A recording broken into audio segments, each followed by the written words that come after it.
اعوذ باللہ من الشیطان الرجیم بسم اللہ الرحمن الرحیم متکئین فیہا علی الارائک لا یرون فیہا شمسا ولا زمہریرا ودانیۃ علیہم ظلالها وذللت قطوفها تذلیلا ویطاف علیہم بآنیۃ من فضة وأكواب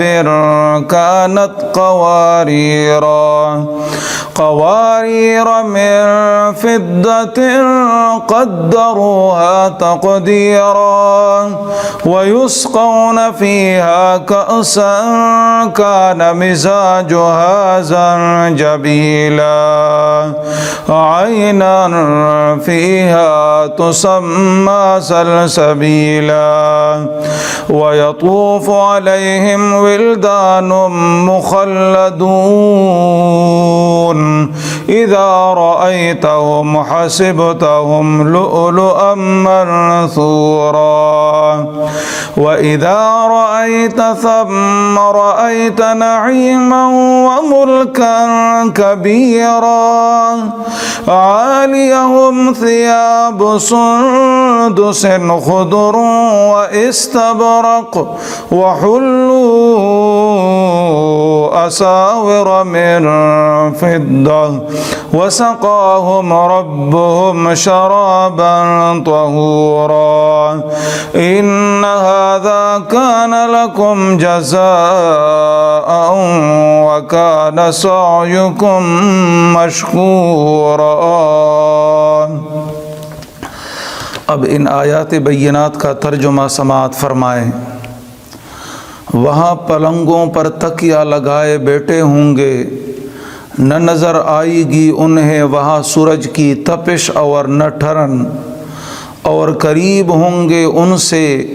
اس کے درختوں کے سائے اور میووں کے گچھے جھکے ہوئے لٹک رہے ہوں گے، اور گردش میں ہوں گے ان کے سامنے چاندی کے ظروف اور شیشہ کے چمکدار گلاس، اور شیشے بھی وہ جو چاندی کی قسم کے ہوں گے، ساقیوں نے انہیں پورے اندازہ سے بھرا ہوگا،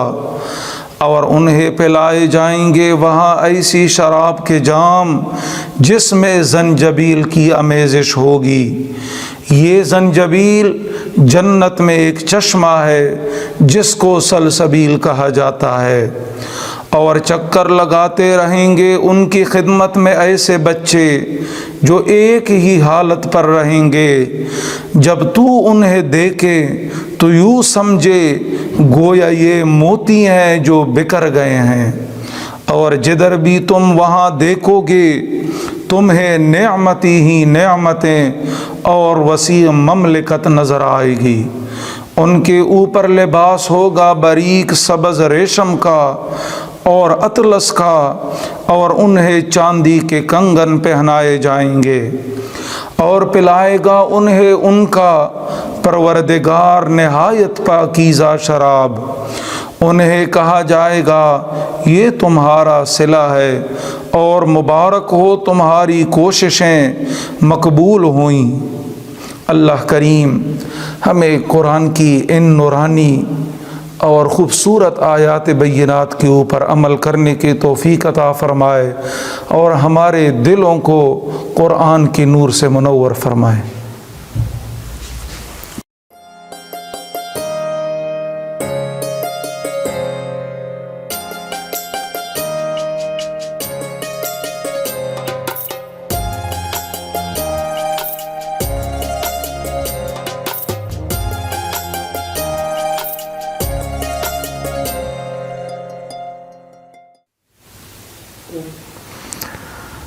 بسم اللہ الرحمن الرحیم، الحمد للہ رب العالمین، والصلاة والسلام علی سید الانبیاء والمرسلین، وعلی آلہ الطیبین الطاہرین، وازواجہ الطاہرات امہات المؤمنین، واصحابہ الہادین المہدیین، واولیاء امتہ وعلماء ملتہ اجمعین، اللہم صلی علی سیدنا و مولانا محمد الفاتح لما اغلق والخاتم لما سبق ناصر الحق بالحق والہادی الی صراطک المستقیم وعلی آلہ حق قدرہ و مقدارہ العظیم۔ معزز سامعین و ناظرین، ایک مرتبہ پھر Al-Karam study circle on line کے خوبصورت سلسلے میں مرکزی دارالعلوم محمدیہ غوثیہ بیرا شریف اور آستانہ عالیہ امیر السالکین بیرا شریف کے اس خوبصورت مقام سے آپ کی خدمت میں سلام عقیدت و محبت پیش کرتا ہوں۔ درس حدیث پاک کے عنوان سے ہم کوشش کرتے ہیں کہ ہر روز آپ کی خدمت میں حضور صلی اللہ تعالی علیہ وسلم کی کوئی حدیث اور آپ کی زندگی کا کوئی واقعہ پیش کریں۔ کل ہم نے آپ کی خدمت میں الاربعون النوویہ جو امام نووی کی حدیث پاک کی کتاب ہے اس کا ذکر کیا تھا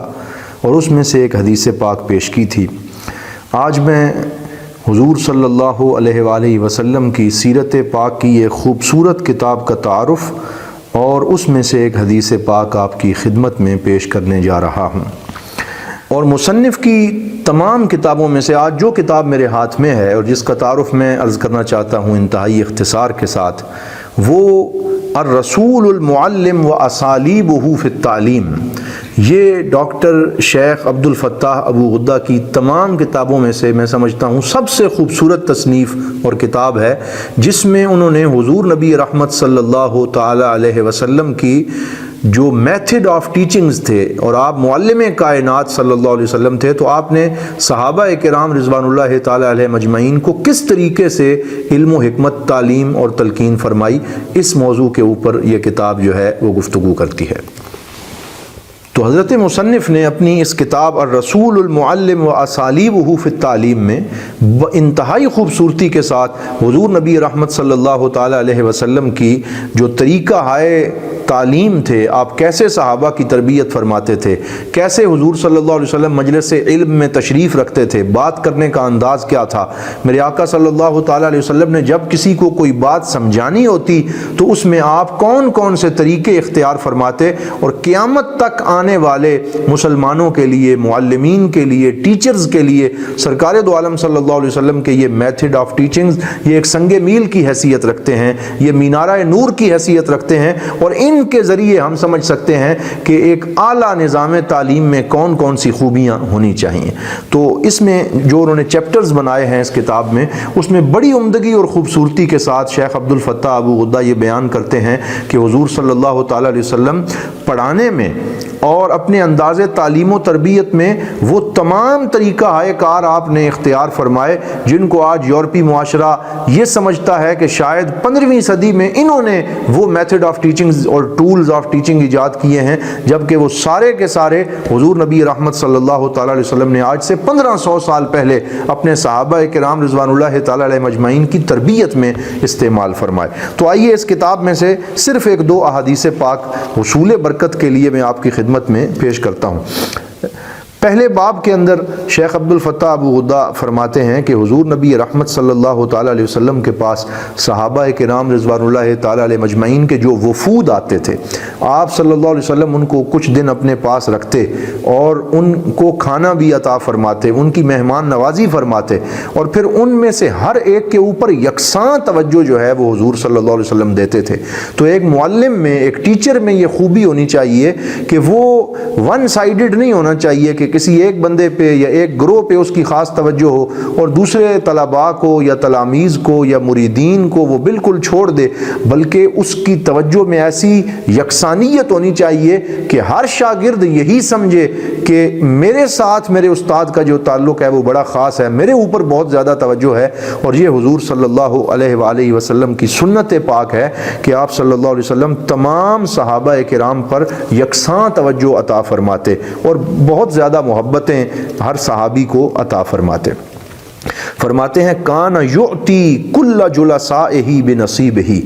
اپنے ہم نشینوں میں سے ہر ایک کو اس کا حصہ اور توجہ عطا فرماتے۔ لا یحسب جلیسہ ان احدا اکرم علیہ، اور آپ کے ہم نشین اور آپ کی صحبت میں بیٹھنے والوں میں سے ہر بندہ یہ سمجھتا تھا کہ میرا حضور صلی اللہ علیہ وسلم کی بارگاہ میں بڑی شفقتوں اور محبتوں کی ایک مجھے جو ہے وہ حصہ حضور صلی اللہ علیہ وسلم سے مل رہا ہے۔ اور ہم نے جتنے بھی پھر ٹیچرز دیکھے ہیں، جتنے بھی معلم دیکھے ہیں، جتنے بڑے بڑے بزرگان دین دیکھے ہیں، ان میں یہ چیز ہمیں یکساں نظر آتی ہے کہ حضور صلی اللہ علیہ وسلم کا یہ جو میتھڈ آف ٹیچنگ تھا کہ اپنے تلامذہ اور اپنے مریدین میں سے ہر ایک کو خصوصی توجہ دینا، خصوصی پیار جو ہے وہ سب سے کرنا، یہ حضور صلی اللہ تعالی علیہ وسلم کی سنت جو ہے وہ بزرگان دین میں چلی آئی ہے۔ اور ہم نے دیکھا حضور ضیاء الامت جسٹس پیر محمد کرم شاہ الازہری رحمۃ اللہ تعالی علیہ، جو مرکزی دارالعلوم محمدیہ غوثیہ بیرا شریف کے جو ہے وہ بانی اور اس کے روح رواں تھے، آپ کس طریقے سے اپنے تمام تلامذہ اور اپنے تمام شاگردان رشید پہ خصوصی توجہ فرماتے تھے۔ اور امین حسن کرم حضرت قبلہ پیر محمد امین الحسنات شاہ صاحب دامت برکاتہم القدسیہ اپنے والد گرامی کے بعد سرکار دو عالم صلی اللہ علیہ وسلم کی سیرت کے اسی حصے پہ بھی بڑی خوبصورتی سے کاربند ہیں، اور آپ اس سلسلہ خیر کو آگے بڑھا رہے۔ اسی طرح آخر میں ایک اور حدیث پاک اسی کتاب سے میں عرض کر رہا ہوں، جس میں ایک بہت بڑا پیغام بھی ہے ہمارے لیے۔ اس کتاب کے 28ویں باب میں وہ فرماتے ہیں کہ حضور صلی اللہ تعالی علیہ وسلم کا انداز تربیت یہ بھی تھا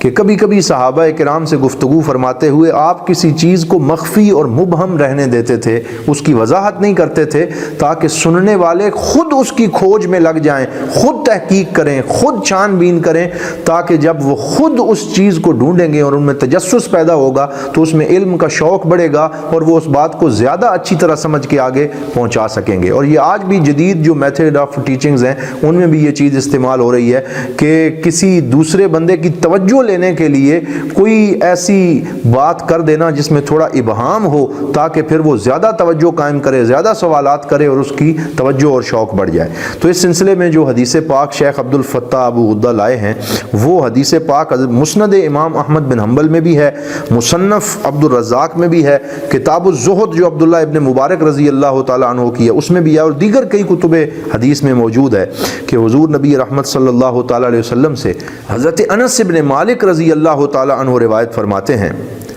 کہ کننا جلوسا مع رسول اللہ صلی اللہ علیہ وسلم، کہ ایک دن ہم اپنے پاک نبی صلی اللہ علیہ وآلہ وسلم کی خدمت میں بیٹھے ہوئے تھے۔ فقال یطلع الآن علیکم رجل من اہل الجنہ،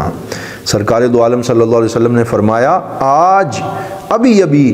اس محفل میں ایک ایسا بندہ آنے والا ہے جو جنتی ہے، اللہ رب العزت نے اسے جنت کا پروانہ عطا فرما رکھا ہے۔ فطلع رجل من الانصار،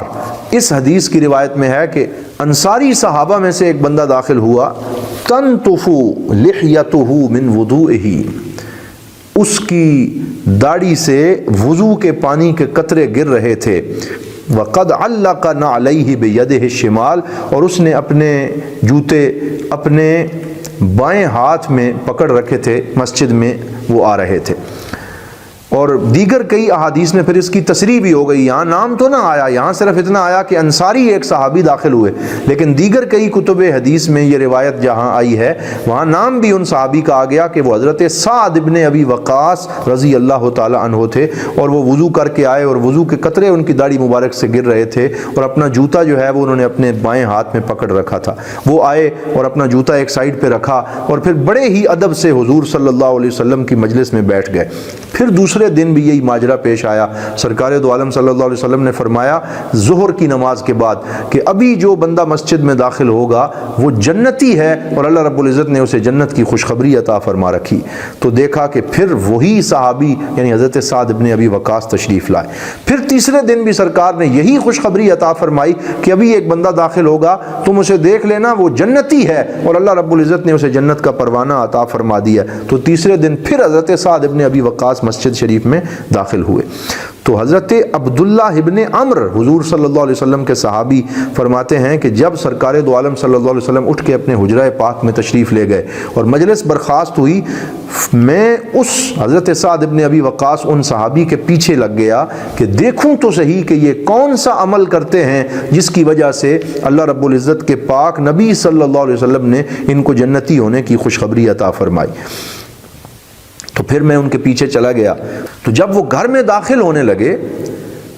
تو یہ پیچھے سے پہنچ گئے اور انہوں نے کہا کہ اے سعد ابن ابی وقاص، میرے گھر میں کچھ مسئلہ چل رہا ہے اور میرے والد گرامی کے ساتھ میرا کچھ تنازع ہو گیا ہے، جس کی وجہ سے میں نے گھر نہ جانے کی 3 دن کی قسم اٹھا لی ہے کہ میں گھر میں داخل نہیں ہوں گا، تو اگر آپ 3 دن مجھے اپنا مہمان بنا لیں، میں آپ کے گھر رہنا چاہتا ہوں۔ مقصد تو یہ تھا کہ میں یہ دیکھوں کہ گھر میں یہ کون سا عمل ایسا کرتے ہیں جس کی وجہ سے ان کو جنتی ہونے کی بشارت دنیا میں ہی مل گئی ہے، تاکہ میں بھی وہ عمل اپناؤں اور اللہ رب العزت میرے اوپر بھی یہ کرم فرما دے۔ تو وہ کہتے ہیں کہ انہوں نے مجھے خوش آمدید کہا، مجھے اپنے گھر میں لے گئے اور 3 دن میں ان کے گھر میں مقیم رہا، اور میں دیکھتا رہا کہ وہ کوئی ایسا خصوصی عمل مجھے نظر نہ آیا کہ جس میں زیادہ نوافل شامل ہوں یا زیادہ ذکر و اذکار شامل ہو۔ وہ میرے ساتھ جاتے مسجد نبوی میں اور 5 وقت کی نماز حضور نبی رحمت صلی اللہ علیہ وآلہ وسلم کی امامت میں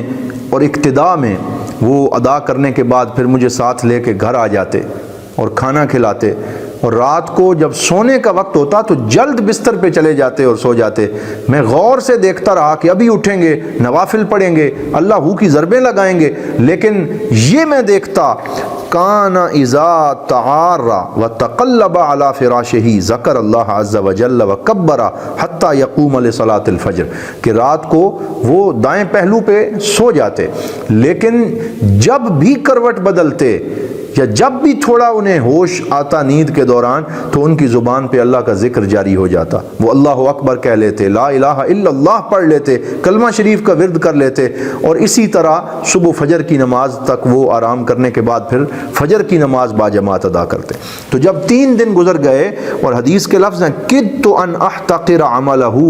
قریب تھا کہ میں ان کے عمل کو اپنے عمل کے مقابلے میں تھوڑا گمان کروں، تو پھر میں نے ان سے حقیقت کی بات کہہ دی۔ میں نے کہا جناب میرا کوئی گھر میں اپنے والد کے ساتھ تنازع تو نہیں ہوا تھا، بس میں نے ایک ہیلا کیا، کیونکہ 3 دن تک آپ کے مسجد داخل ہونے سے پہلے حضور نبی رحمت صلی اللہ علیہ وآلہ وسلم نے آپ کے جنتی ہونے کی بشارت دی اور یہ خوشخبری سنائی کہ آپ جنتی ہیں، تو میں یہ دیکھنے آیا تھا کہ وہ کون سا عمل ہے جس نے آپ کو اس مقام پر پہنچا دیا، لیکن مجھے تو کوئی ایسا خاص عمل نظر نہیں آیا۔ اب آپ میری رہنمائی فرمائیں کہ ایسا کون سا عمل آپ کرتے ہیں جو ہم بھی اختیار کریں تو اللہ رب العزت ہمارے اوپر بھی یہ کرم نوازی فرما دے۔ تو وہ فرمانے لگے، حضرت سعد ابن ابی وقاص رضی اللہ تعالیٰ عنہ نے فرمایا،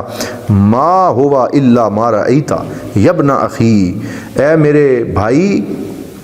جو کچھ تو نے دیکھا ہے اس سے بڑھ کے میں کوئی زیادہ عمل نہیں کرتا، فرائض ادا کرتا ہوں، حضور صلی اللہ علیہ وسلم نے جو سنتیں اور نوافل بتائے ہیں وہ ادا کرتا ہوں، ان سے بڑھ کے کوئی زیادہ عمل تو نہیں کرتا، غیر انی لا اجد فی نفسی لأحد من المسلمین غشا، ہاں ایک بات کا دعویٰ میں ضرور کرتا ہوں کہ میں اپنے دل میں کسی مسلمان بھائی کے بارے میں دھوکہ دہی نہیں رکھتا، ملاوٹ نہیں رکھتا، حسد نہیں رکھتا، ولا احسد احدا علی خیر اعطاہ اللہ ایاہ، اور کسی میرے مسلمان بھائی کو اللہ نے اس پہ جو کرم کیا ہے، اس کو جو دولت دی ہے، جو علم بخشا ہے، میں کسی مسلمان بھائی سے حسد نہیں کرتا، اور کسی کو جو منصب ملا ہے، جو عہدہ ملا ہے، جو اس پہ کرم ہوا ہے، میں کسی کے ساتھ حسد نہیں کرتا، بغض نہیں رکھتا، اپنے دل میں کینہ نہیں رکھتا، اور میرا دل سارے مسلمانوں کے لیے پاک صاف آئینے کی مانند ہے، شیشے کی طرح صاف ہے، یہ دعویٰ میں کر سکتا ہوں، اس کے علاوہ مجھے کسی خاص عمل کا دعویٰ نہیں ہے۔ تو حضرت عبداللہ ابن عمر رضی اللہ تعالیٰ عنہ نے جب یہ سنا تو فرمانے لگے، ھذہ التی بلغت بک وہی التی لا نطیق، کہ یہی وہ شے ہے کہ جس کی وجہ سے آپ اس بلند مقام تک پہنچے ہیں کہ جس مومن کا دل دوسرے بھائیوں کے لیے صاف ہو جاتا ہے، اللہ رب العزت اسے جنت کی خوشخبری سنا دیتا ہے اور اس کو جنت ملنے کے امکانات بڑھ جاتے ہیں۔ اور یہی وہ چیز ہے جس کی آج کے اس دور میں بھی ہمیں ضرورت ہے۔ کتنے ہی ایسے لوگ ہیں کہ جن کے بارے میں کینہ، حسد اور بغض کے جذبات ہم لوگ اپنے دلوں میں بھر رکھتے ہیں، اور پھر اس بوجھ کو اٹھا کے اپنی زندگی گزارتے رہتے ہیں، صحت پہ برے اثرات مرتب ہوتے ہیں، اور انسان کتنا ہی پیچھے جو ہے وہ چلا جاتا ہے اور وہ کار مذلت میں گرتا چلا جاتا ہے۔ لیکن وہ انسان جو اپنے دل کو صاف کر لیتا ہے اور اس کا دل ایک آئینے کی مانند شفاف ہو جاتا ہے، تو پھر اس کو روحانی ترقی بھی نصیب ہوتی ہے اور علمی اور اخلاقی ترقی بھی نصیب ہوتی ہے۔ میں دعا کرتا ہوں اللہ رب العزت آج کی اس حدیث پاک کی روشنی میں اور اس خوبصورت کتاب کی روشنی میں ہمیں اپنی زندگی کو خوبصورت بنانے کی توفیق عطا فرمائے۔ وآخر دعوانا ان الحمدللہ رب العالمین۔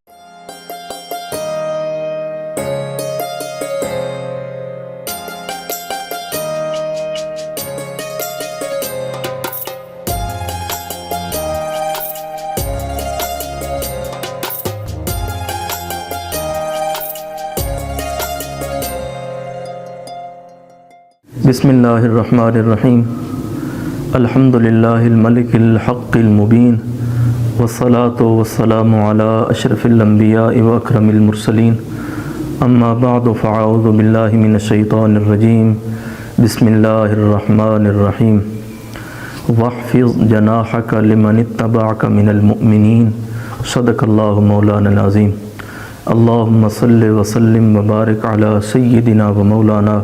محمد وعلی آل سیدنا و مولانا محمد کما تحب و ترضی۔ محترم و معزز سامعین و ناظرین، دارالعلوم محمدیہ غوثیہ بحیرہ شریف کے علمی روحانی ماحول سے آپ سے ہم کلام ہیں۔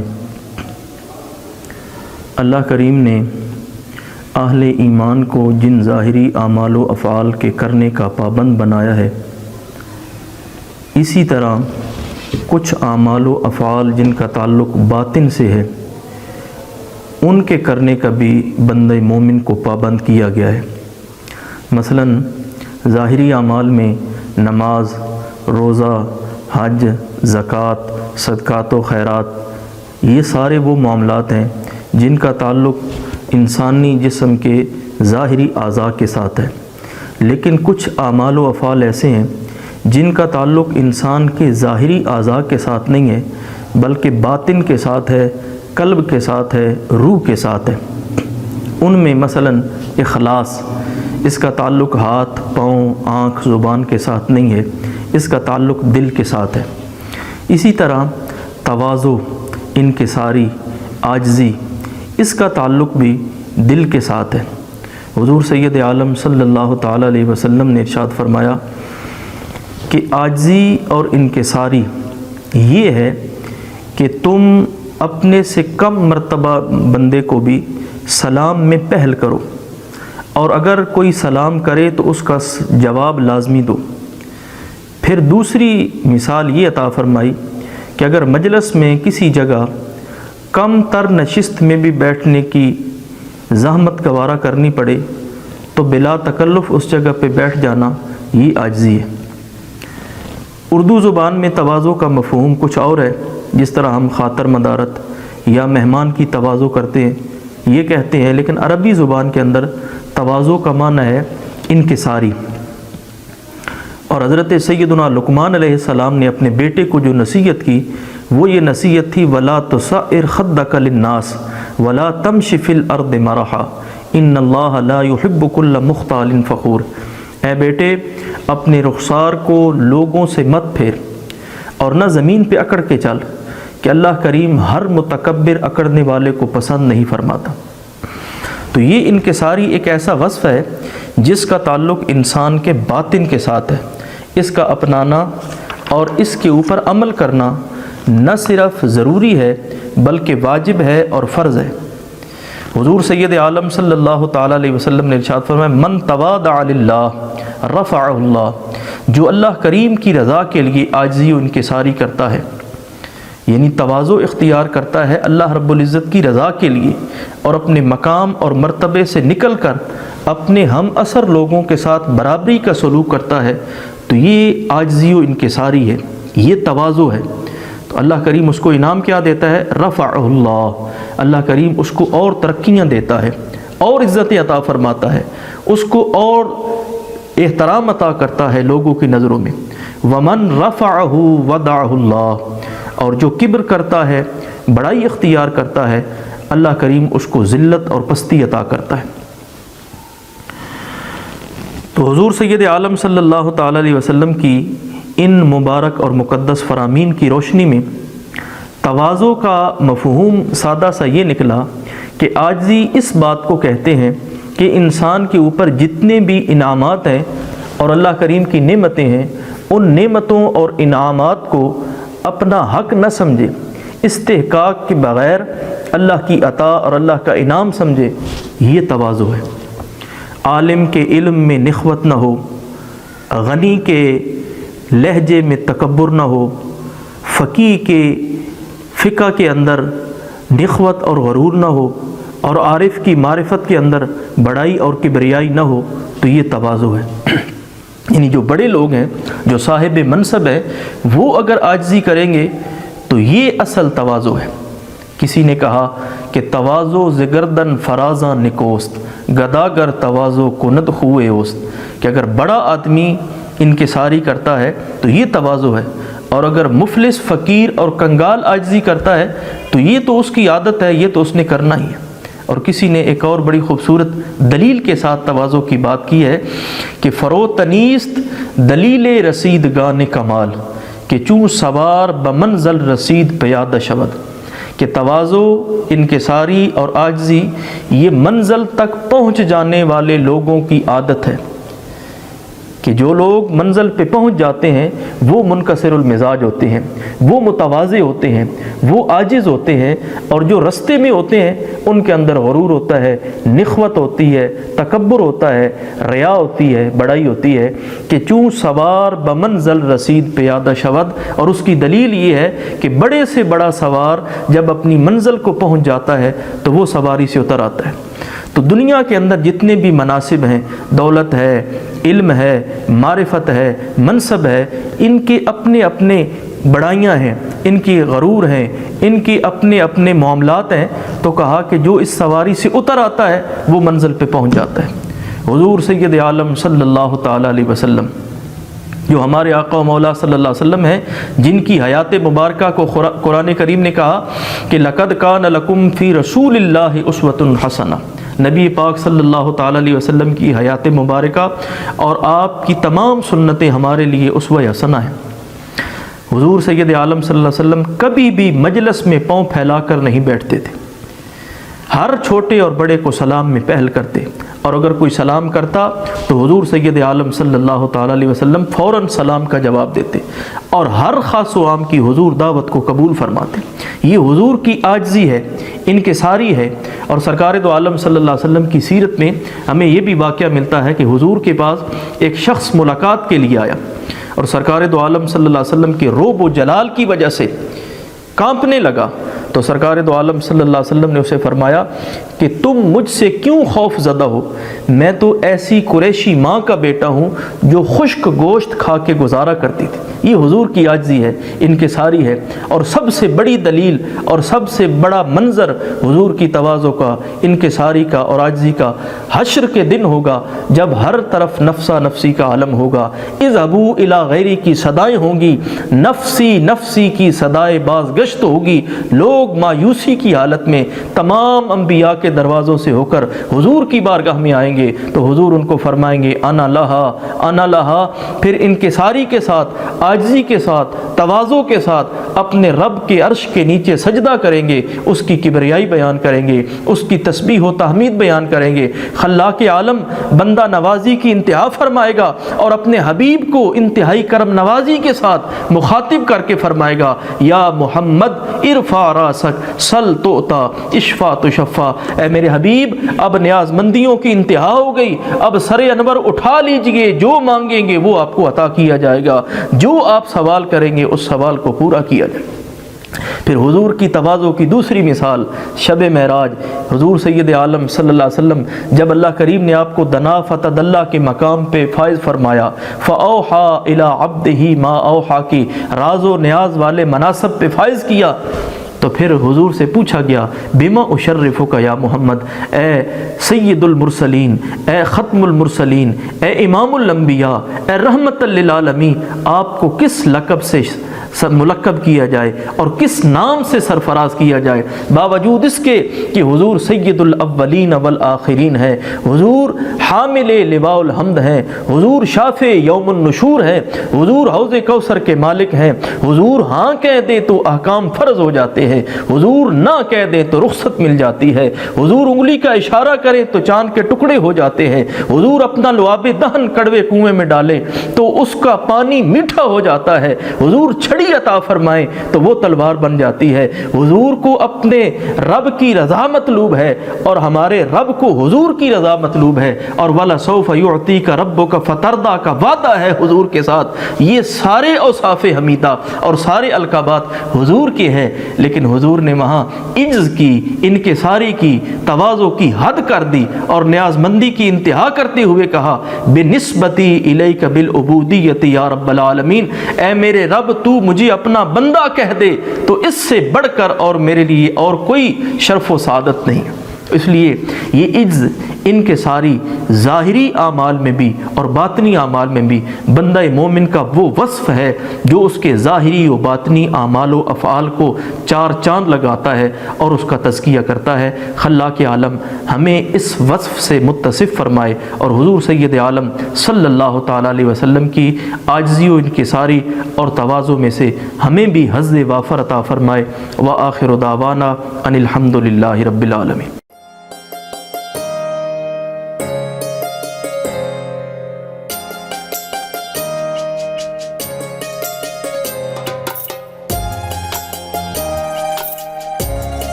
اعوذ باللہ من الشیطان الرجیم، بسم اللہ الرحمن الرحیم۔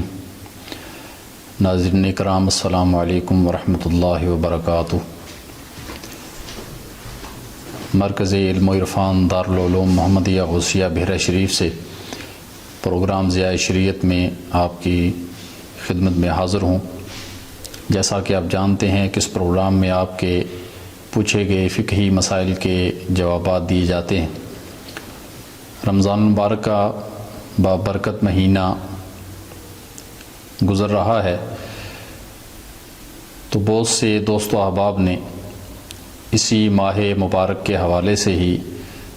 واٹس ایپ کے ذریعے اور ٹیکسٹ میسج کے ذریعے اور کال کے ذریعے مختلف سوالات پوچھے ہیں، تو آج کے پروگرام میں انہی کے جوابات میں آپ کی خدمت میں عرض کرنا چاہوں گا۔ پہلا سوال پوچھا گیا ہے کہ کیا انجیکشن لگوانے سے روزہ ٹوٹتا ہے یا نہیں ٹوٹتا؟ اس حوالے سے موجودہ دور میں مفتیان اکرام کے دو گروہ ہیں جو ہمارے متقدمین علماء کرام مفتیان اعظام ہیں، اور عصر حاضر کے بھی اکثر علماء کرام مفتیان اکرام دارالافتاء یہی فتویٰ دے رہے ہیں کہ انجیکشن لگوانے سے روزہ نہیں ٹوٹتا، خواہ گوشت میں لگایا جائے خواہ وین میں لگوایا جائے، انجیکشن سے روزہ نہیں ٹوٹتا۔ اور ان کی دلیل یہ ہے کہ جسم میں پیٹ تک یا دماغ تک جو دوا یا غذا عمومی مدخل یا معتاد مدخل کے ذریعے داخل کی جائے، پہنچائی جائے، اسی سے روزہ ٹوٹتا ہے۔ اس کے علاوہ دیگر ذرائع سے دوا یا غذا جسم میں پہنچائی جائے تو اس سے روزہ نہیں ٹوٹتا، جس طرح کے مساموں کے ذریعے جسم میں کوئی پانی یا دوا داخل کی جائے تو روزہ نہیں ٹوٹتا۔ اور عصر حاضر کے چند ایک محققین مفتیان اکرام نے یہ فتویٰ بھی دیا ہے کہ انجیکشن لگوانے سے خواہ وین کے اندر ہو یا گوشت کے اندر ہو، روزہ ٹوٹ جاتا ہے، اور ان کی یہ دلیل ہے کہ منہ کے ذریعے یا معتاد مدخل کے ذریعے جو دوا یا غذا جسم میں پہنچائی جاتی ہے اور اس کا جو مقصد ہوتا ہے وہ اصلاح بدن ہے، تو یہی اصلاح بدن کا مقصد اگر انجیکشن لگوانے سے حل ہو جائے تو اس سے روزہ ٹوٹنے کا حکم لگانا چاہیے، اس لیے روزہ ٹوٹ جاتا ہے۔ تو بہرحال فتویٰ یہی ہے کہ انجیکشن لگوانے سے روزہ نہیں ٹوٹتا، خواہ گوشت میں ہو یا وین کے اندر ہو، لیکن تقوی پر چلنے والے اہل ایمان جو روزوں کے حوالے سے محتاط نظریہ رکھتے ہیں اور اپنے روزوں کی حفاظت کی بہت زیادہ کوشش کرتے ہیں، ان کے لیے مخلصانہ مشورہ یہ ہے کہ ان میں سے اگر کسی کو روزہ کی حالت میں انجیکشن لگوانا پڑ جائے تو وہ رمضان کے بعد احتیاطاً ضرور ایک روزہ کی قضا کر لیں، تاکہ جن حضرات کے نزدیک انجیکشن لگوانے سے روزہ ٹوٹ جاتا ہے ان کے نزدیک بھی ان کے روزے مکمل ہو جائیں۔ ایک اور سوال یہ بہت زیادہ دوستوں نے یہ پوچھا ہے کہ بھاپ لینے سے روزے کے ٹوٹنے کا کیا حکم ہے؟ تو اس وقت دنیا بھر میں کرونا وائرس پھیلا ہوا ہے اور یہ وبا عام ہے، اور جو ماہرین ہیں وہ یہ کہتے ہیں کہ اس کی کوئی ویکسین تو ابھی تک دریافت نہیں ہوئی، تو اس کا علاج بہت زیادہ بھاپ کے ذریعے کیا جا رہا ہے، اور کرونا وائرس کا مریض اگر دن میں اکثر بھاپ لے تو وہ اس سے کافی حد تک اس کی حالت بہتر رہتی ہے، اور احتیاطی تدابیر میں بھی بھاپ لینے کا بار بار کہا جاتا ہے۔ تو بھاپ روزے کی حالت میں لی جائے تو اس سے روزہ تو ٹوٹ جاتا ہے، اس لیے کہ جب پانی کو گرم کیا جاتا ہے تو پانی بخارات کی شکل میں اڑتا ہے، اور روزہ دار کوئی بھی دھواں یا بھاپ وغیرہ جان بوجھ کر کھینچ کر حلق سے نیچے اتارے تو اس کا روزہ ٹوٹ جاتا ہے۔ تو اگر بھاپ کو بھی جان بوجھ کر وہ حلق سے نیچے اتارے گا تو اس سے روزہ ٹوٹ جائے گا، اس لیے روزے کی حالت میں بھاپ سے اجتناب کیا جائے، اس سے روزہ ٹوٹ جاتا ہے۔ ایک اور سوال یہ بھی کافی لوگوں نے پوچھا ہے کہ روزے کی حالت میں دمے کا مریض انہیلر استعمال کر سکتا ہے یا نہیں کر سکتا، اس سے روزے کے ٹوٹنے کا حکم کیا ہے؟ جن دوستوں نے انہیلر کو استعمال کیا ہے وہ بخوبی اس بات سے واقف ہیں کہ انہیلر پمپ کے اندر باقاعدہ دوا کی ایک چھوٹی سی شیشی بھی ڈلتی ہے، اور اس کو اچھی طرح ہلا کر جب انہیلر کا بٹن دبایا جاتا ہے تو وہ دوا بھاپ کی شکل میں، دھوئیں کی شکل میں حلق سے اندر جاتی ہے، اور دمے کے مریض کی جو سانس اکھڑ رہی ہوتی ہے اس کا گلا خشک ہوتا ہے، اس کے پھیپھڑے میں جو نسیں ہیں وہ خشک ہوتی ہیں، تو یہ دوا بھاپ کی شکل میں جب اس کے گلے سے اترتی ہے، اس کے پھیپھڑوں میں جاتی ہے تو اس کی بند نسیں کھل جاتی ہیں اور اسے سانس لینے میں آسانی ہو جاتی ہے۔ تو چونکہ انہیلر کے ذریعے باقاعدہ دوا کے ذرات جسم میں داخل ہوتے ہیں، حلق سے نیچے اترتے ہیں، تو اس لیے انہیلر کے استعمال سے بھی روزہ ٹوٹ جاتا ہے، اور روزے کی حالت میں دمے کا مریض انہیلر استعمال نہیں کر سکتا، اور اگر بیماری اتنی زیادہ ہے کہ انہیلر کے استعمال کے بغیر روزہ مکمل نہیں کر سکتا اور حالت بگڑ جاتی ہے، تو اس صورت میں وہ مریض ہے اور وہ روزہ نہ رکھے، اور بعد میں سردیوں کے اندر اگر اس کے لیے روزہ رکھنا ممکن ہو تو ان روزوں کی قضا کرے، اور اگر سردیوں میں بھی روزہ نہیں رکھ سکتا تو پھر بھی اس کے لیے حکم یہ ہے کہ وہ انتظار کرے گا، اللہ رب العالمین سے شفا مانگے گا، اگر اللہ تعالیٰ اسے مرنے سے پہلے شفا دے دیتا ہے تو ان روزوں کی قضا کرے گا، اور اگر اسے شفا نہیں ملتی تو پھر وہ روزوں کے فدیے کی وصیت کر کے جائے گا۔ ایک اور سوال یہ ہے کہ ماتھے پر، ناک پر، گردن اور کمر پر وکس لگانے سے روزہ کے ٹوٹنے کا کیا حکم ہے؟ تو اگر وکس کمر پر، گردن پر یا ماتھے پر لگائی جائے تو اس سے روزہ نہیں ٹوٹتا، کیونکہ اس صورت میں جو وکس ہے اس کے اجزاء مساموں کے ذریعے جسم میں داخل ہوتے ہیں، اور مساموں کے ذریعے اگر پانی یا دوا وغیرہ جسم میں داخل ہو اس سے روزہ نہیں ٹوٹتا۔ لیکن اگر وکس کو ناک کے اندر لگایا تو پھر اس کے ذرات سانس کے ذریعے حلق میں جائیں گے اور جسم میں داخل ہوں گے، تو اس صورت میں روزہ ٹوٹ سکتا ہے۔ تو اس لیے ناک میں لگانے سے اجتناب کیا جائے، باقی جسم پر کہیں بھی وکس لگائی جائے تو اس سے روزہ نہیں ٹوٹتا۔ ایک اور سوال یہ ہے، یہ بھی بہت سے دوست و احباب نے پوچھا ہے کہ روزہ کی حالت میں احتلام ہو جائے اور غسل واجب ہو جائے تو اس غسل کو کرتے ہوئے غرغرہ کرنا ہے اور ناک میں نرم ہڈی تک پانی پہنچانا ہے، یا اس کا طریقہ کار کیا ہوگا؟ تو اگر رمضان میں دن کے وقت روزے کی حالت میں غسل واجب ہو جائے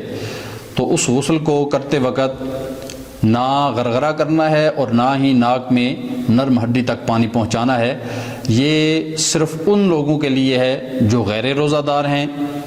اور رمضان کے علاوہ عمومی یہی حکم ہے کہ جب غسل کیا جائے تو غرغرہ بھی کیا جائے، یعنی حلق تک پانی پہنچایا جائے، اور ناک میں نرم ہڈی تک بھی پانی پہنچایا جائے۔ لیکن جو روزہ دار ہے وہ اس سے مستثنا ہے، کیونکہ اگر وہ غرغرہ کرے گا تو اس سے اس کے حلق سے پانی نیچے اترنے کا اندیشہ ہوتا ہے جس سے روزہ ٹوٹ سکتا ہے،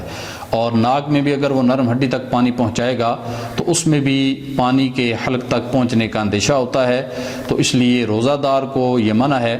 کہ وہ غسل کرتے وقت نہ غرغرہ کرے گا، نہ ناک میں نرم ہڈی تک پانی پہنچائے گا، بلکہ عام طور پر وضو میں جس طرح کلی کی جاتی ہے اور وضو میں جس طرح ناک میں پانی ڈالا جاتا ہے، وہ غسل واجب کرتے وقت بھی روزے کی حالت میں اسی طرح وہ کلی کرے گا